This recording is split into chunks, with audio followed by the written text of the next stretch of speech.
Olá, pessoal, sejam muito bem-vindos ao nosso podcast A Palavra é Delas.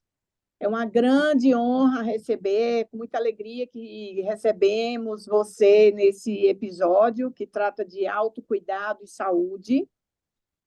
Eu sou Fabiola Alencar, sou do Jurídico Natal e vou começar fazendo minha audiodescrição, como de costume, né, aqui no nosso podcast. Eu sou uma mulher branca.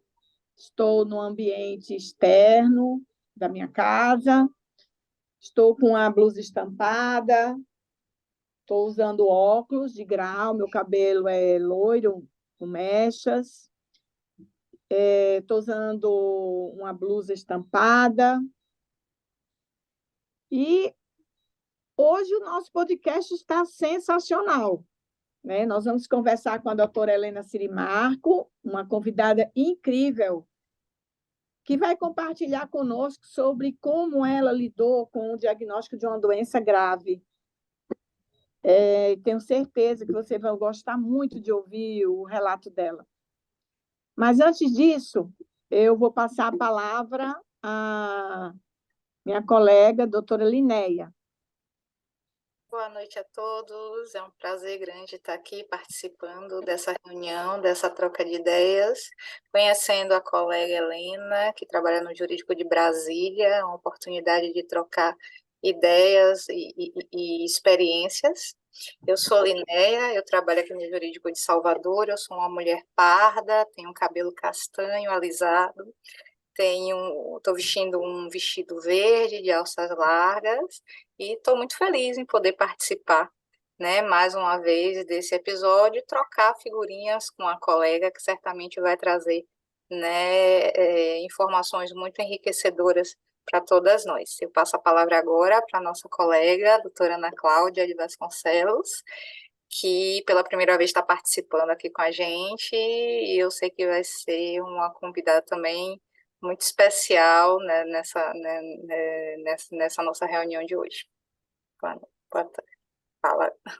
Boa noite, meu nome é Ana Cláudia de Vasconcelos, eu sou advogada Caixa, atualmente lotada na consultoria jurídica. Sou uma mulher branca, de cabelos lisos, ele agora está preso, uso óculos, estou com um vestido alaranjado. E estou muito feliz e satisfeita por participar desse podcast com um assunto tão relevante quanto o autocuidado e tudo aquilo que decorre desse autocuidado, inclusive o descobrimento, né, de alguma situação, doença que necessite, então, de todo um aparato e de todo um cuidado que a gente precisa com a gente mesmo e com aqueles que nos cercam. Um bom podcast para todos nós. Oi, gente, meus amigos. Desculpa, Maria Rosa, é a minha primeira vez, então falhas acontecerão. A Maria Rosa, que é nossa colega na Advocef também. Oi, tranquilo, Ana. Novamente me apresentando aqui no nosso videocast. Sou uma mulher parda, os cabelos longos, estou aqui no escritório da minha casa. Aqui atrás de mim tem uma estante de livros. Eu estou de uma blusa verde, né? Tenho esse sorriso farto e estou bem contente. Quero registrar, assim, que essas conversas que a gente está tendo estão sendo experiências muito gratificantes, porque a gente está conhecendo colegas que a gente nem tinha contato, né? E que a gente nem tem noção, assim, da vivência de cada uma. E hoje não poderia ser diferente. A gente escolheu a colega Helena para participar aqui, né? Que vai contar um pouquinho da sua história, das suas experiências, contar onde ela é lotada, na Caixa, né? E isso, assim, considerando o mês de outubro, né, que tem a questão do Outubro Rosa, então veio bem a calhar, assim, a história da Helena, que a gente já pesquisou um pouquinho. Então, Helena, seja bem-vinda, eu estou muito feliz com você aqui com a gente, tá? Passo a palavra para você se apresentar e dizer as primeiras palavras aí para os nossos colegas. Boa noite, meninas. Para mim é um prazer enorme poder compartilhar um pouquinho da minha história. Me apresentando aqui, eu sou uma mulher branca, estou com um vestido preto com detalhes brancos e vinho, né? Estou no escritório da minha casa, ainda com uma parede branca ao fundo, que ainda não pude organizar.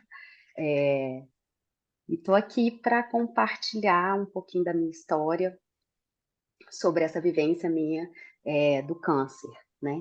Quando eu descobri o linfoma. Foi em 2016, né, que eu descobri. Não, inicialmente eu queria até, antes de tudo, fazer um adendo, porque quando as meninas entraram em contato comigo, eu fiquei assim, outubro rosa, né, não é bem o câncer de mama, mas ultimamente eles fizeram, né, até uma ampliação, o outubro hoje é multicolorido, né, para tratar de vários tipos de câncer, né, eu não tive, aí eu até compartilhei que a minha vivência não era do câncer de mama, que eu acho que sim, tem particularidades, apesar de estar no mesmo universo. O fato de não ter tido mastectomia, a parte da mama, então isso difere um pouquinho, eu acho que é um fator que, para o feminino, afeta de uma forma mais profunda, né, no nosso espectro feminino. Mas, de toda sorte, eu acho que o tema é autocuidado, né, como a doutora Ana Cláudia falou, que a gente compartilhar experiências que são, de fato, são traumáticas, são bastante impactantes na nossa vida, e eu acho que vale a pena sempre compartilhar um pouquinho do que aconteceu. Para mim, o câncer surgiu em 2016, eu tinha acabado de ter o Miguel, meu segundo filho, estava com 1 mês e pouquinho, e durante a amamentação, eu senti, bem nessa região aqui, principalmente quando eu punha ele para amamentar aqui, né, no lado direito, uma elevação, como se fosse uma inflamação, um nódulo mesmo, assim, sabe? Mais alto, ficou inchado aqui, essa região minha, abaixo da clavícula. E então, eu amamentando, né, e é um momento que a gente olha muito, assim, a gente está naquela conexão com a criança, então, assim, eu me observei e falei, nossa, tem algo estranho. E compartilhei isso com meu marido, o Alexandre. Eu já tinha um filho, o Felipe, que estava com 3 anos e meio. Aí perguntei para o Alexandre se ele achava que tinha alguma elevação diferente. Ele falou, realmente, tá diferente. Então, eu entrei em contato com uma prima minha, que é médica, Mariana, aqui em Brasília, e falei, Nana, será que... Descrevi, né, o que eu tinha percebido, mandei foto. Eu falei, eu entro em contato com a minha ginecologista, o que você acha? Qual a área que eu pesquiso, assim? Ela, não, Lena, como você está nesse momento, né, puerpério, acabando de amamentar, deixa que eu passo aí. E aí passou uma semana, ela acabou não conseguindo nessas correrias de vida. Eu também não entrei em contato com a minha ginecologista, porque o retorno do pós-parto ia acontecer em 2 semanas. E um dia eu fiquei preocupada, tirei uma foto e mandei para ela de novo, para essa minha prima. Aí ela foi lá, na minha casa, e quando ela chegou, ela já trouxe uma possibilidade. Ela falou, olha, até acho, porque, adendo a isso, assim, a minha prima, irmã dela, Heloísa, de 33 anos, também tinha acabado de ter um filho pequenininho, ela estava em tratamento de um câncer de mama. Então, não sei se a Mariana estava bem, assim, alerta a tudo isso, a gente estava acontecendo, né, na família. Aí ela foi lá em casa e já me falou, olha, Lena, eu vou entrar em contato com 2 amigos meus, um infectologista e um oncologista que trata, inclusive, a Lolo, essa minha prima, Heloísa. Aí eu já fiquei, né, assim, tá. E já ali em casa mesmo, entrou em conversa com esses 2 médicos e especialistas e já saiu com uma lista de pedidos de exame. No dia seguinte eu já fui fazer, inclusive uma ressonância.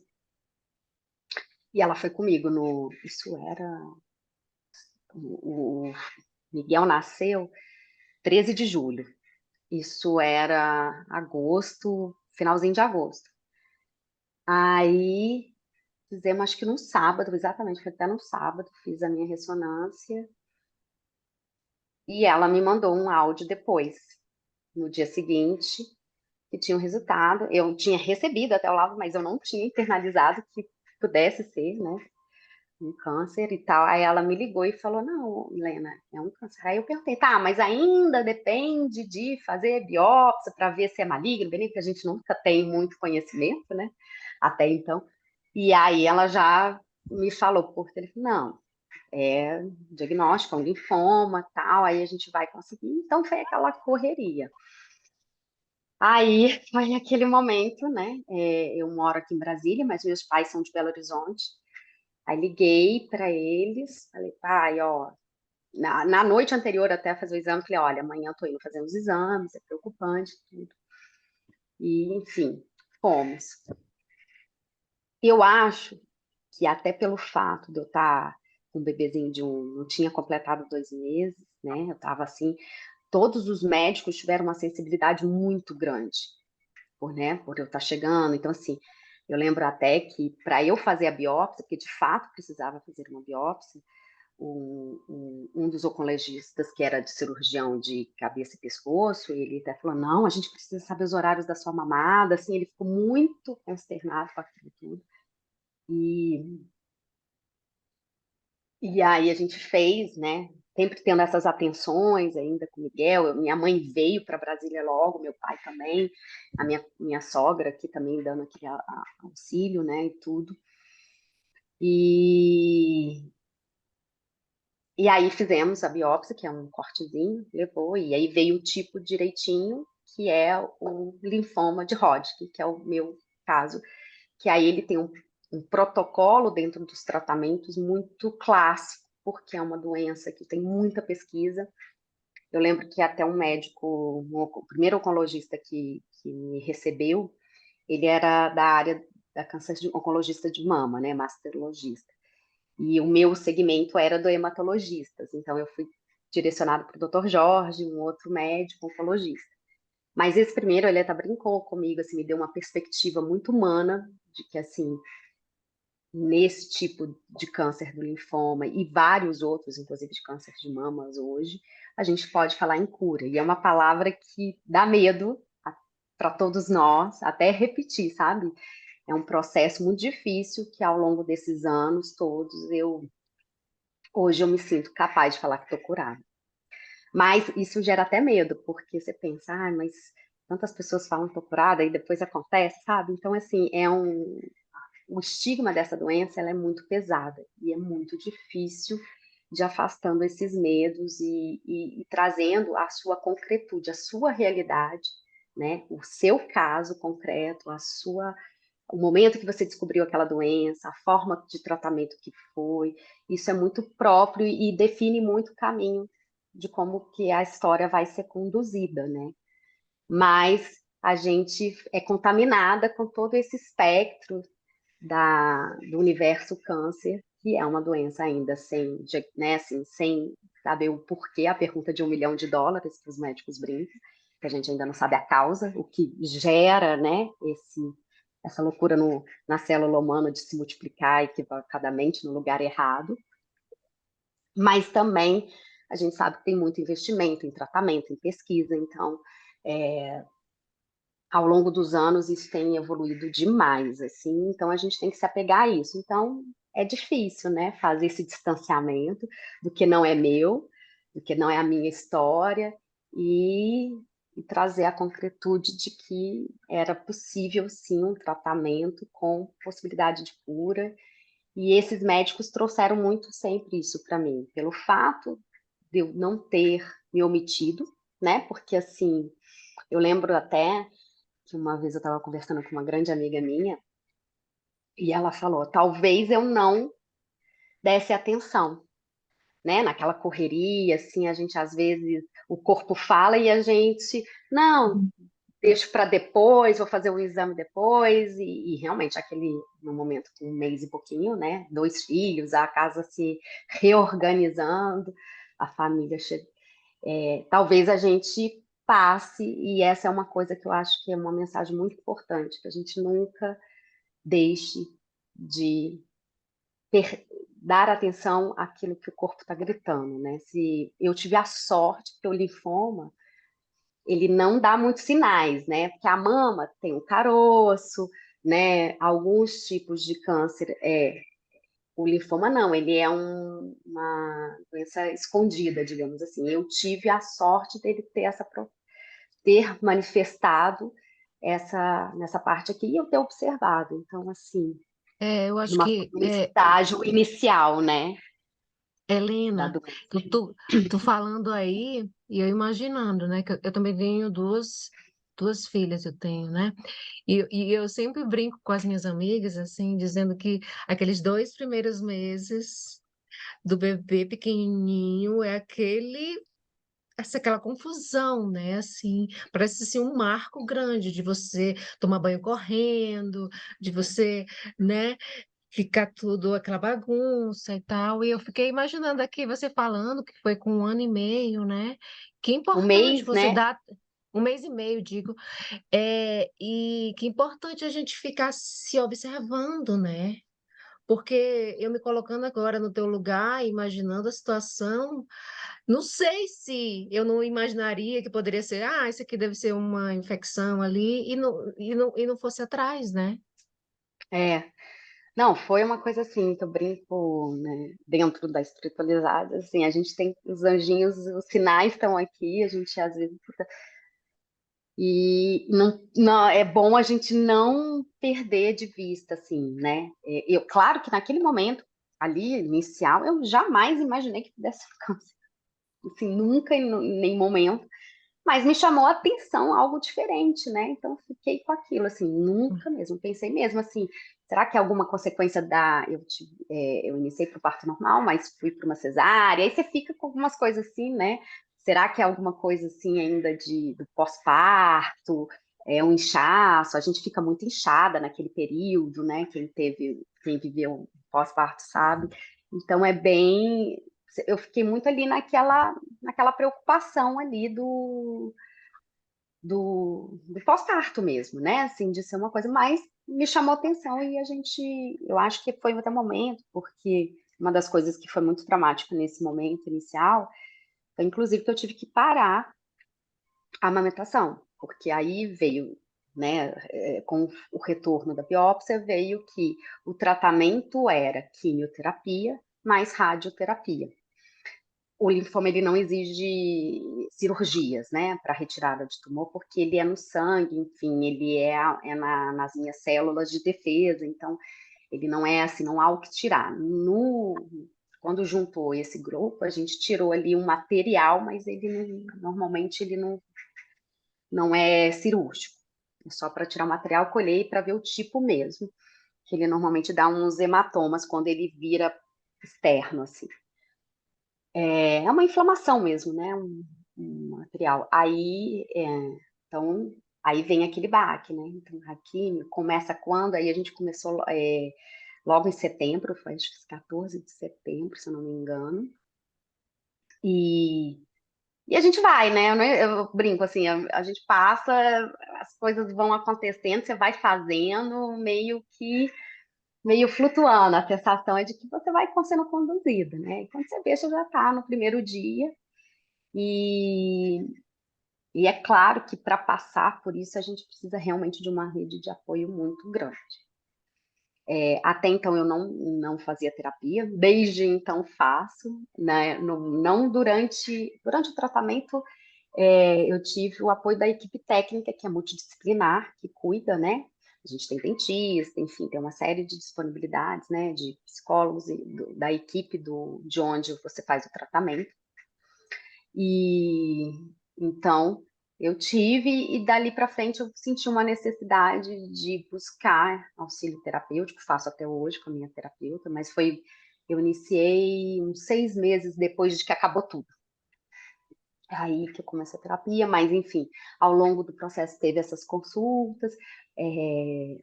A gente precisa mesmo tanto da rede de apoio de familiares e amigos, né? Na época, eu até nominei, brinquei assim, que foi a jornada do amor, porque realmente, ao mesmo tempo que é o momento que você está muito fragilizada, né? Vivenciando a impermanência, a possibilidade de morte, porque tudo isso vem à sua cabeça quando vem o diagnóstico de uma doença como câncer. É inevitável, eu acho que qualquer ser humano pensaria nisso, né, na sua capacidade de finitude. Você recebe um amor extraordinário, de onde você nem esperava receber, assim. Eu tenho até hoje guardado até da Diaju, eu não falei no início, né? Eu trabalho no jurídico da Caixa, entrei na Diaju, já passei pelo contencioso, hoje eu estou na JECDE, que é o contencioso administrativo, mas na época eu estava na Diaju, na parte de habitação, e lá a gente tem um convívio, eu recebi tanto amor, tanto carinho, tenho até hoje guardado um cartaz inteiro que todo mundo escreveu mensagens de apoio, de, né, de manifestação de carinho, de disponibilidade, de querendo dar aquele suporte.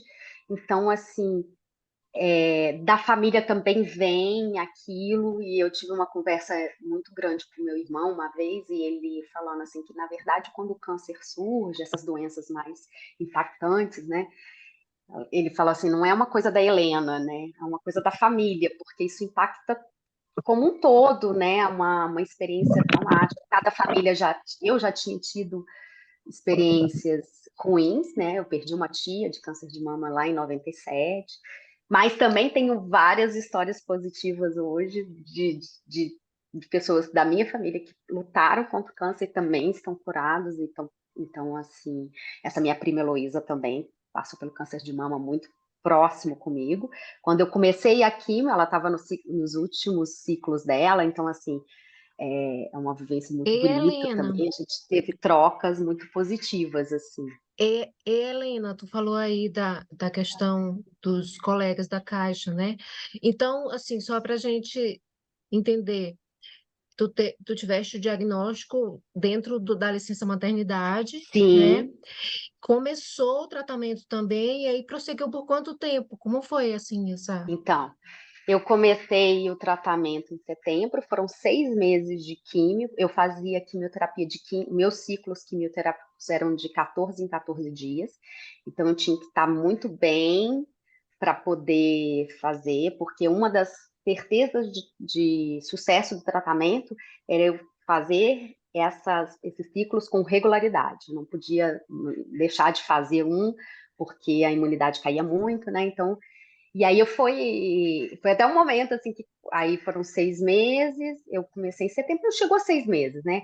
A minha primeiro químio foi em setembro, e a minha última foi véspera de Réveillon, 28 de dezembro.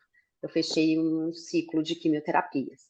Aí, em janeiro, 15, um pouco de janeiro, eu comecei meu ciclo de radioterapia, e ele se estendeu o janeiro inteiro, finalizando 1º de fevereiro. Então, ali finalizou todo o tratamento. Então, brinquei, assim, foi a minha licença Afastada, no maternidade. caso. Eu estava afastada não por Afastada. doença, estava afastada pela licença, a licença maternidade, né? O afastamento. Aí, logo após, eu fiz perícia, então, na possibilidade de retornar, mas eles, tanto o INSS quanto meus médicos, me deram mais 6 meses de estruturação para voltar, né? Até porque acho que todos também sentiram aquela coisa, meu Deus, você não viveu a sua licença maternidade. Eu acho que o que eu falei desde o início, eu sinto pelo fato de ter sido muito próximo ao parto, todos os médicos, todas as pessoas que estavam sempre cuidando de mim, sejam enfermeiros, sejam, né, ficavam muito sensibilizados com aquilo. Eu lembro que eu fico muito, né, a gente vai receosa para a perícia do INSS, que a gente sabe de famas, né, de tudo. Na época eu estava até carequinha. Mas a gente vai preocupada, assim, você leva aquele arcabouço de exames, câncer, vai preocupado com aquilo, né? A parte burocrática. E mesmo assim, lá eu também tive assim, uma sensibilidade muito grande. Eu sempre tive, graças a Deus disso, eu tive umas experiências muito positivas. Tanto no retorno da Caixa, quando a gente faz aquele acompanhamento com os médicos da Caixa, né, do PCMO, também conheci pessoas fantásticas ali na Matriz 2 que fizeram essa nova adaptação ao trabalho, porque realmente é um processo difícil, assim, né? Logo que acabou tudo uma vez, assim, o Miguel já estava ali com seus 7 para 8 meses, para 9. Um dia, Alexandre, meu marido, falou assim: onde você tá? Eu, volta para cá, eu preciso de você. Eu queria tirar o Miguel do banho, né? E falei assim: tô aqui, mas a gente fica meio muito aérea, assim, com um processo pesado. Foi então que eu busquei também ajuda, né, psiquiátrica, assim, e ele me descreveu um processo muito bonito, assim, que imagina um computador bem grande, o melhor do mundo, do universo, que abriu todas as funcionalidades do seu computador. Então é difícil.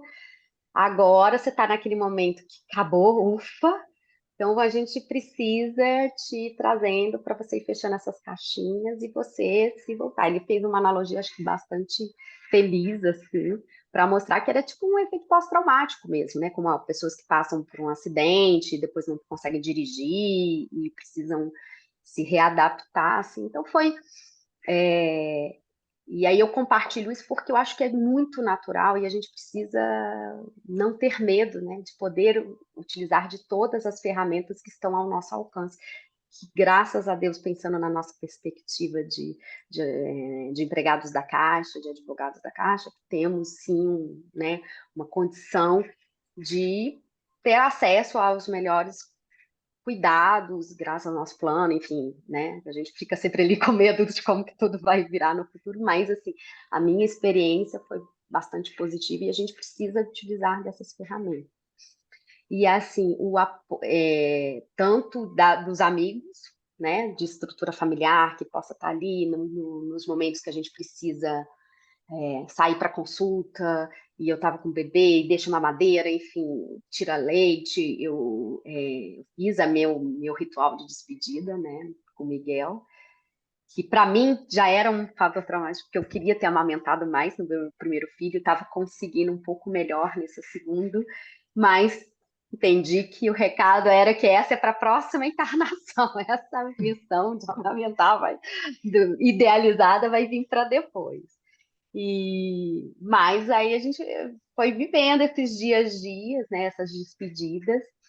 A quimio é um processo bastante difícil, mas eu fui muito, até eu acho que pela minha condição, que eu não me dava, não queria me dar o direito de ser internada, de ter uma infecção que pudesse atrasar, em que eu senti assim, né, tantas pessoas se mobilizando para me ajudar. E eu ainda vou aqui comer uma comida, ou né, extrapolar e correr riscos de ter uma infecção e o tratamento se prolongar, ou eu até né, invalidar o meu tratamento de forma mais positiva. Então, acho que eu fiquei bem regradinha ali, tomando todos os meus cuidados de alimentação, de evitar sair, né? E fiquei ali naquele momento, graças a Deus, eu tive um percurso positivo, assim. Eu não consegui finalizar sem nenhuma internação, sem nenhuma infecção, não precisei tomar antibiótico ao longo desse processo de quimioterapia. Isso para mim foi muito importante, assim, porque eu, né, estava com um bebê, eu não podia me dar mais minha mãe, meu pai viajando, assim, aquele transtorno todo que a gente se sente. E depois que finalizou tudo, é o processo de você se adaptando.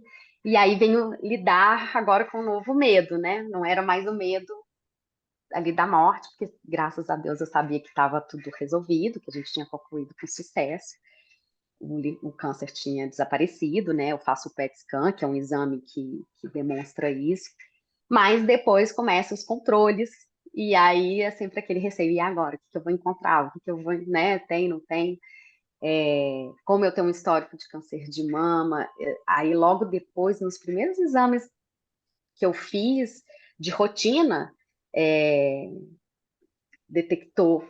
Aí as pessoas já ficam com medo pelo meu histórico de ter tido câncer e tudo, sabe? Sempre é muito mais pesado, né? Qualquer médico já fica com medo, então eu já, depois disso, ainda passei por 2 biópsias na mama direita, mas graças a Deus nada. E que não tem nada a ver com linfoma, que também foi uma evolução que eu tive que conversar muito com o meu médico hematologista. Ela falou: aqui acabou. Se um dia acontecer de ter, vai ser primário, não tem correlação. Então, assim, tudo isso você tem que administrar, né, ao longo, depois dessa vivência, que é aquele momento que eu falei, a gente tem que afastar as histórias e voltar para o que é o seu, como que foi o seu tratamento, o que foi a sua doença, né? Então, é um caminho que é Helena, contínuo e diário, né? me diz uma coisa, assim, o que que tu diz, assim, para os colegas de como levar uma situação como essa de forma, eu não sei se a gente pode dizer isso, assim, mais leve, de forma mais otimista, porque todo mundo diz, né, que tem a questão psicológica que é extremamente abalada, a gente imagina, né? Eu já tive casos muito próximos de mim, e a família fica muito abalada, a pessoa fica muito abalada, como tu mesmo disseste aí, com essa questão da possibilidade da morte, né? Então, assim, como conselho, como, como lidar com a situação para ela ser controlada, assim, de forma mais leve? Eu acho que é isso, assim, a gente e tentar se munir de informações do que realmente é a sua experiência, tentar afastar esse medo coletivo, assim, que paira sobre a palavra câncer, porque assim, ter uma ótima relação com o seu médico, acho que é uma coisa muito importante, que foi muito falado para mim, assim, mais do que caminhos de tratamento, se você vai fazer químio primeiro, rádio depois, sabe aquela ordem que às vezes mas você escutar, tentar criar, minha prima até falou muito isso, assim, se você teve conexão com aquele seu médico, esquece que é ele que vai ditar, então confiar naquela pessoa que está conduzindo o seu tratamento, eu acho que é fundamental. Eu chamei de jornada do amor por conta disso, assim, receber esse amor que a gente recebe nessa fase é muito importante, que isso traz um acolhimento, assim, ajuda a lidar, ter esse suporte com a família. Eu acho, assim, para mim, sempre eu falei com muita naturalidade, eu acho que isso também não ajuda a reter, né, esses medos. Aí eu acho que cada um tem a sua profecia de fé, mas, assim, tenho uma fé muito grande, mas sou mística, digamos assim, não tenho, né, uma, um caminho na fé só, mas eu acho que isso é muito importante. E um momento que eu senti que foi bastante diferencial para mim foi um dia que eu estava até com o Miguel para, né, dormindo, e aí comecei com aquela ideia, não, mas se eu não estiver aqui, o que vai ser? Eu vou deixar cartas, aí você lembra de filmes, né? Você vai naquela viagem maluca, e o que será desses 2 meninos adolescentes com o pai não vai ter paciência, e você vai indo, eu falei, não, calma. Aí eu parei para pensar, falei assim, não, mas se essa for a história,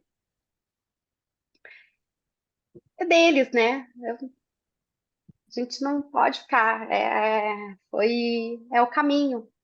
Eu falei assim, Deus, estou contigo, estou aí até os 90, eu quero continuar aqui, vou fazer a minha parte de me cuidar, de me atentar, mas assim, eu acho que isso tira um pouco desse. Para mim, ali, eu senti que foi uma grande virada. Tirou um pouco da responsabilidade, porque no início parece que vem uma demanda assim, você tem câncer porque você fez isso, ou porque você deixou de fazer aquilo, ou porque você não se cuidava, e vem uma série de, sabe, aquele peso de culpa que nós mulheres já sentimos Naturalmente, a sociedade já foi. E quando tem uma doença dessa, muitas vezes passa isso mesmo. Meu Deus, será que eu não fiz isso? Que eu não tinha feito isso? Ah, porque eu fiz massagem linfática e não tem nada a ver uma coisa com outra, mas assim, entendeu? Tudo passa na cabeça da pessoa e vem com esse estigma que é uma doença que tem a ver com mágoas. Não, gente, não. Assim, hoje está mais do que provado que não, que provavelmente, né, depois que eu fui entender o câncer mais de 90% da população vai ter, por conta dessas mudanças de alimentação, né, de rotinas de vida. Então, assim, está muito já comprovado que isso não é uma coisa só de fundo emocional. Claro que eu não estou desassociando nem nada, né, porque eu não tenho nem competência para isso. Mas eu digo assim, normalmente vem um peso muito grande em cima da mulher, e, assim, e principalmente que a gente já tem, né, na nossa sociedade. Então, assim, é afastar isso, não é tentar ver com muita sabedoria que tem, sim, que buscar esses controles de falar assim, não, essas pessoas que têm competência, né, para falar cura. Eu lembro até que uma das primeiras conversas, um médico, esse oncologista, até brincou assim, tem pessoas que a vida inteira têm infecção de garganta reiteradamente, né? Aí você fala, curei ali, né? Tomou antibiótico, curou, acabou. Mas será que curou mesmo? Porque daqui 2, 3 semanas ela está num vício, seja otite, certos problemas. Então, assim, ele falou assim, como é relativo, e não se apegue a isso, a esse termo cura. Porque sim, qualquer doença ela tem a sua cura, e não quer dizer que vai ser para sempre, né? A associação de cura e temporalidade, né? Então, assim, não se apegue a isso. A gente pode ter cura, sim, mesmo com toda a peste de que essa doença não tem cura. E ele mostrou isso para mim de uma forma A muito desligar. tranquila. E eu acho que é isso, a gente tentar visualizar os nossos cenários e afastar um pouco esse estigma da doença, sabe? Eu queria Primeiro, Helena, eu queria te agradecer muito, tá? Dizer que eu lamento profundamente que tu tenhas passado por isso e admirar, e dizer que eu te admiro muito por tu teres passado por esse processo dessa maneira e dizer que de todo esse relato, que é bastante tocante, que, na verdade, realmente tu pode se considerar uma pessoa de muita sorte dentro de uma situação de azar, se é que se pode chamar assim, até porque todos estamos sujeitos a isso, porque, primeiro, a nossa condição, né, de empregados caixa, condição financeira, nós temos um plano de saúde que ainda, e se tudo der certo, continuará, né, nos servindo, a condição dos amigos, esse amor todo que tu recebeste, bons médicos, e o apoio familiar, que de todos, na verdade, dentre os apoios emocionais que a gente pode receber, sempre é o mais importante de todos. Eu li essa semana, se não me engano, essa semana, no fim da semana passada, eu vi, na verdade, eu assisti uma apresentação de uma mulher dizendo que o percentual de mulheres que são abandonadas na doença, qualquer que seja ela, tá? Ela chega a Sim, 70%. Então, e esse é um abandono total, o abandono emocional, o abandono material, né? E de dentro de casa, daquela pessoa que tinha que estar do teu lado, né? Que é justamente com certeza. porque a explicação dada foi uma questão cultural, estrutural, de que o homem é o provedor enquanto a mulher é a cuidadora, e se ela não pode cuidar, ela tem que ser cuidada, ela acaba ficando sozinha para se cuidar.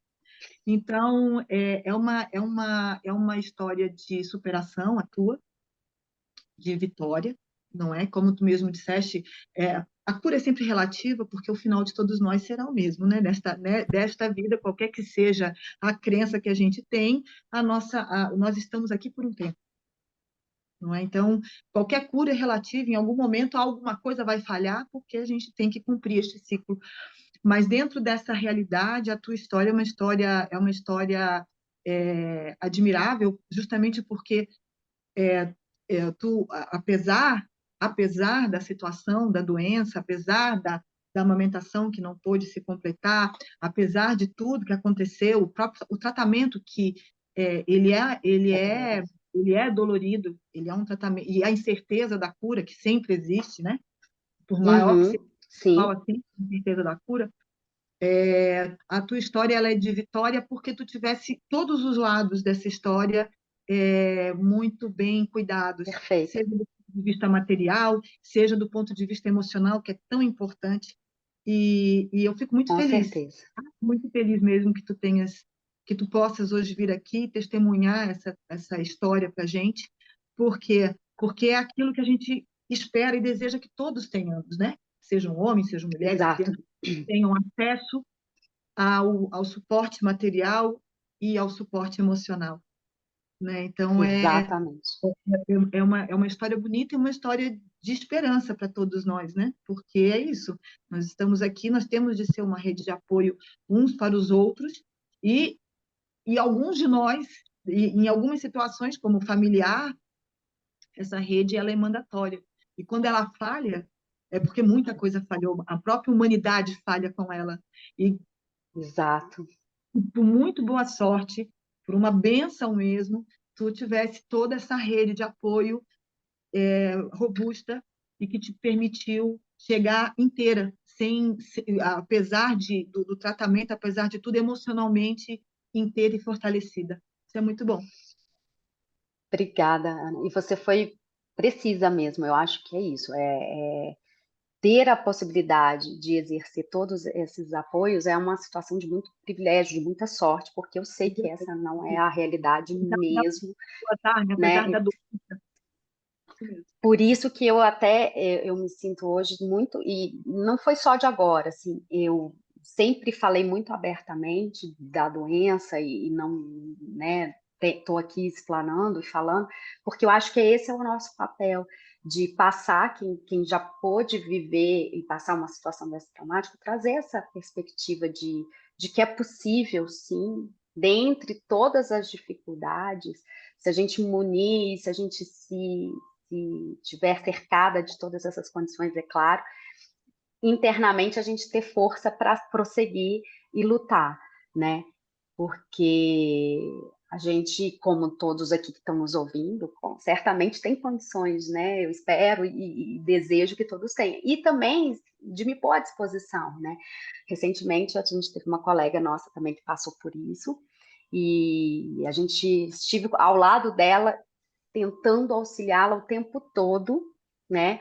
Então, assim, o que eu posso tentar trazer para ela, o que eu tive, e ela também foi muito abençoada por ter toda essa rede de apoio e todo esse amor. Então, é muito importante isso mesmo. E a gente pedir ajuda, né? A gente não precisa ter medo, né? É claro que numa dessas situações, assim como a minha, que eu vivenciei, às vezes a ajuda vem até de graça, né?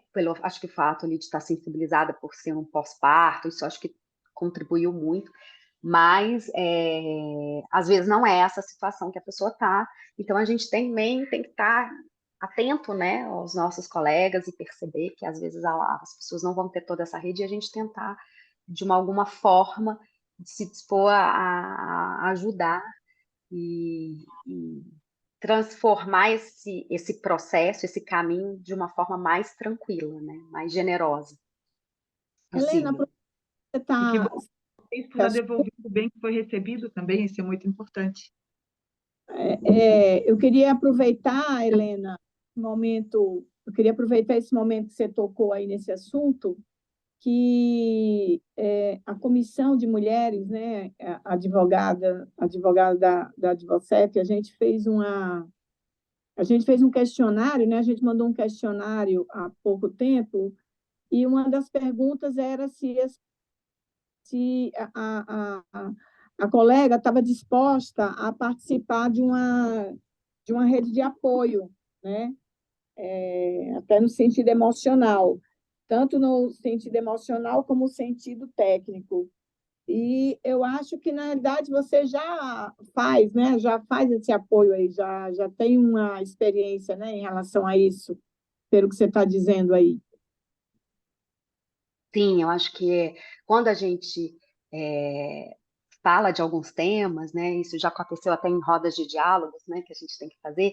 Eu já tive alguns colegas que me chamaram no particular e dividiram com eles, dividiram situações, assim. Então, é uma troca energética e de suporte muito bom. Às vezes fica num espectro pequeno, né? Porque a gente está ali no nosso mundo, assim, mas de fato, quando nós todas aqui estamos, né, nessa reunião, dedicando o nosso tempo, que é tão corrido, tão difícil, para falar, para conversar sobre isso, é muito importante, porque eu de fato vejo que às vezes a nossa palavra chega, alcança alguma pessoa que está vivenciando uma situação daquela, e um pouquinho que a gente faz já é muito, né? Por exemplo, eu, além desses todos os privilégios, eu tinha um privilégio de ter uma prima que também estava passando por isso, muito próxima a mim, que também estava numa realidade muito parecida, com filhos pequenos, um câncer de mama, o dela precisou fazer cirurgia, enfim. Então, eu tive todo um suporte emocional de alguém que estava vivenciando aquilo também, e isso é muito importante, isso ajuda muito. Às vezes é difícil, né? Às vezes as pessoas preferem ser mais retidas, e é compreensível também, né? Nada está errado, assim, a forma como a gente lida, cada um tem o seu histórico, tem o seu momento, né? De falar, ufa, agora pá, acabou, então eu vou compartilhar. Mas, assim, para mim, o que eu posso compartilhar é que sempre foi muito bom falar, eu nunca tive um receio disso, assim, de, de lidar com o fato de eu estar na doença. Porque realmente, assim, vem essas cobranças, sabe? Assim, essa coisa, será que eu, de alguma forma, contribuí? A gente vive numa sociedade muito injusta, principalmente com a gente, né? Mais do que qualquer outra situação. E olha que somos muito privilegiados, né? Então, assim, estou falando de um lugar que talvez, não, de fato, não seja a realidade da maioria das pessoas. Mas o compartilhar experiências eu acho muito importante, e a gente não guardar, tentar trazer aquilo para um padrão de normalidade, né? A gente está passando por uma dificuldade. A doença, ela te enfraquece mesmo. Eu lembro de uma vez estar sentada, assim, foi durante o meu aniversário, né? As meninas me deram um short de lindo, branco, lindo, lindo, lindo, lindo. Foi uma época que eu estava muito magrinha, porque a gente perde muito peso, massa muscular, enfim, tudo. E eu pus assim, mas eu me senti, eu falei, gente, eu não me reconhecia, né? Nem o corpo, assim, eu falei, meu Deus, parece que eu tô desaparecendo. Eu tive uma sensação de que eu tava sumindo mesmo, né? E porque acaba, né? Assim, a quimio, ela é muito agressiva no nosso organismo.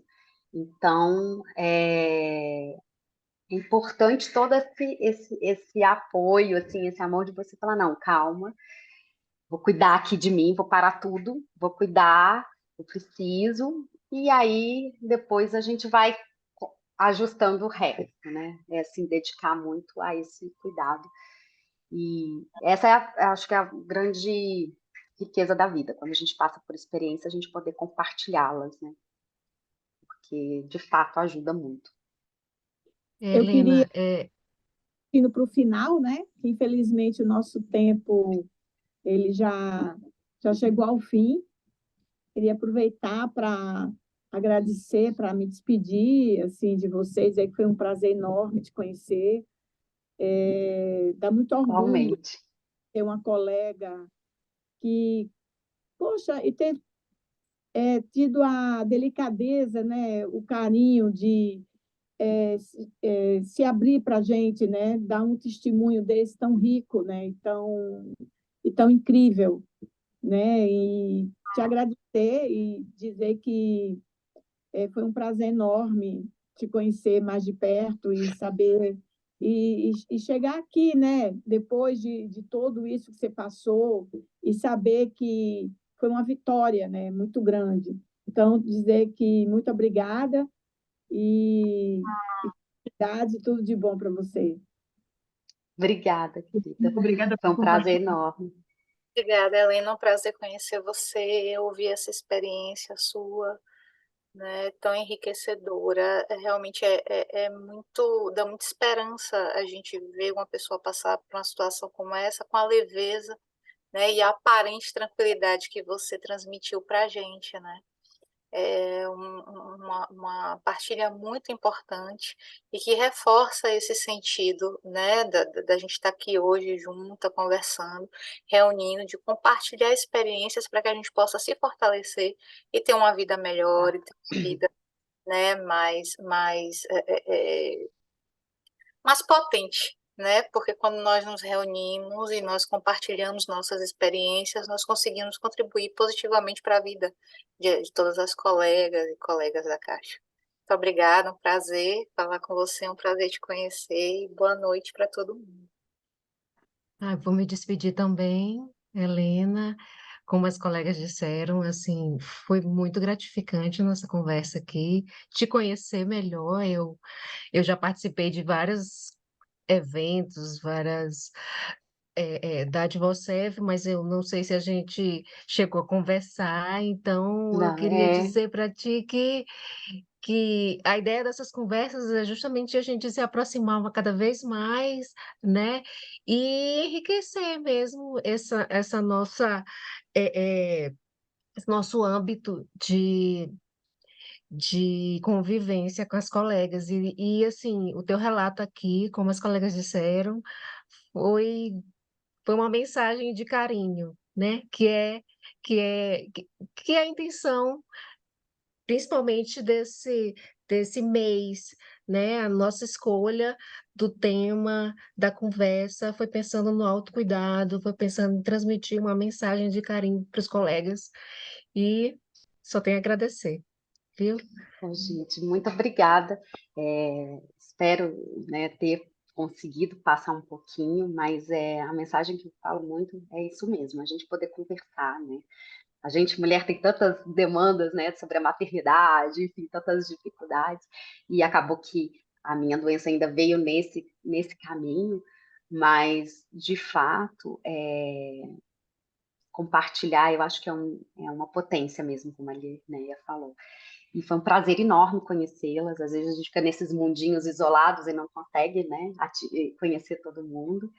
Mas estou à disposição e sempre que tiver um colega que precisa, que queira, eu realmente assim me sinto muito feliz de poder conversar, seja no particular, sabe? Passar um pouquinho das minhas experiências, até técnicas, assim, né? Macetes, olha, toma isso, é, carregue no cuidado disso, pomada X, até isso, assim, eu já compartilhei, eu acho, médicos em comum, psicólogos, psiquiatras, eu adoro compartilhar porque, né, quando a gente já passou por um caminho, ter a ajuda de alguém que já sabe, que o profissional vai ter esse olhar mais humanizado, facilita tudo, né? Então, aqui de Brasília, né, que é a minha realidade, eu posso sempre ajudar e eu acho que é enriquecedor, porque tem isso mesmo, a gente tem trocas ali do tratamento mesmo, né? Mas tem trocas emocionais também de relatos. Então, fico à disposição e feliz por a gente ter conseguido fazer desse momento acontecer, né? Então, muito obrigada pelo convite, estou à disposição.